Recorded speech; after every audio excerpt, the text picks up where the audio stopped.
Hi, this is Preetha and welcome to Dakshin Curry. Are you bored making the same old bland gravies? If you want to spice things up in your kitchen, I have the perfect recipe for you, which is used making really hot fresh chilies. And this is a home recipe. You will find that for this gravy, you will have many versions. Everybody makes it in their own way, but I am sharing my mom's really authentic recipe. You must be wondering what it is, right? I'll be showing you how to make Kottai Kozhamb, or it's a gravy using lima beans. And to know how to make it, stay tuned.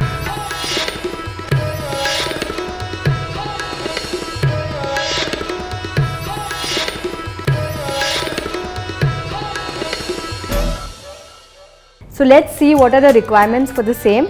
I have used fresh red chillies, Khopra, that's dried coconut, coriander seeds, raw rice, and I have prepared this paste. Now we'll get into the paste later. Apart from that, the other ingredients are mustard seeds, fenugreek seeds, that's methi, curry leaves, a little bit of turmeric. I've used here Vaal. Now this is lima beans. I've used the dried variety. I've soaked it in water and then I've boiled it. Now what you can also do is use the fresh variety, and I have reserved the liquid in which it is cooked. Please don't discard it, use it. It's also going to give a lot of flavor. We'll also be using water for cooking the gravy. Then I have some tamarind here, tamarind water, salt, jaggery, and oil for cooking. Now that our ingredients are all set, let's get cooking. I have a pan here and I'm going to put it in the curry mode, and we'll start with oil.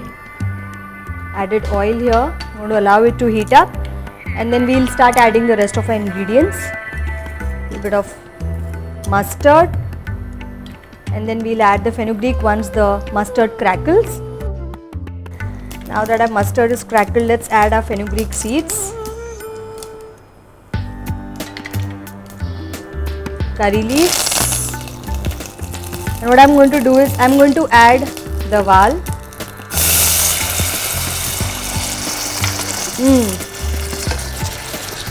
Just mix this up.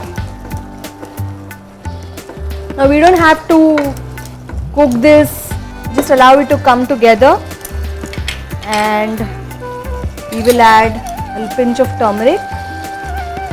Now what I have done is I have soaked the Vaal for minimum 8 hours, and then I have pressure cooked this for good 4 whistles.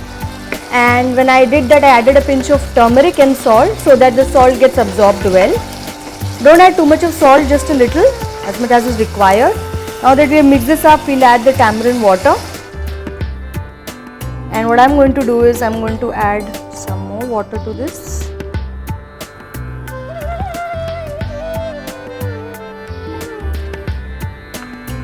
And now we are going to allow this to come to a boil. Now at this stage, if you want to add a little bit of salt, you can do that. I have not added any salt in the paste. So let's allow this to come to a boil. Now let's come to our paste. Now this paste, as you can see, is really nice and thick. And what I have done is I've taken around 3/4 of this. You don't need to use the entire piece. You just need to use around 3/4 of it. If you're going to be making it for good 6-7 portions, then you can use the entire thing. And like I told you, fresh red chilies. Now the smaller they are, the better, nice and spicy.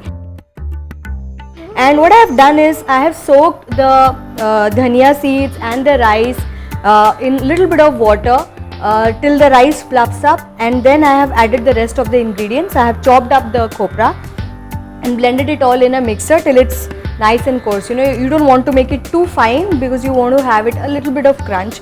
So what I have done is just made this into a paste. So let's allow this to come to a nice boil. What we want to do is we have to ensure that the raw smell of tamarind goes away, and then we'll be adding the rest of the ingredients.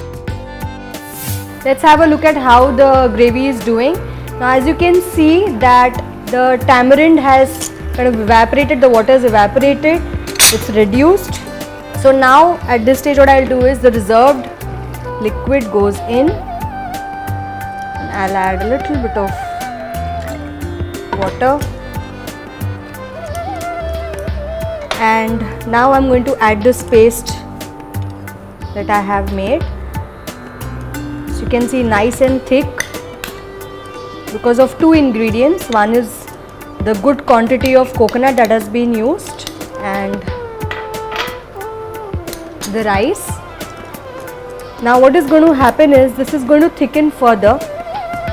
So use your judgment. What I am going to do is I'm going to add a little bit of water. So what we are going to do is we'll give this a mix. We'll allow this to simmer. So let's have a look at our gravy. It's been bubbling away, as you can see. It's reduced nicely. And you need to ensure that you keep mixing in between because this paste is nice and thick. Now it has reduced. I'll add the jaggery.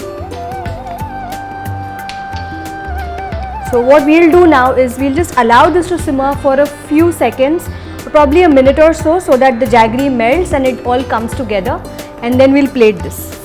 So our nice and spicy Kottai Kozhamb is ready. Do try this out. If you like this recipe, you know what you have to do, right? You have to share this with your friends, hit subscribe on India Food Network, and please keep writing in. I do like to connect with you guys. So until next time, it's Preetha signing off. Ciao.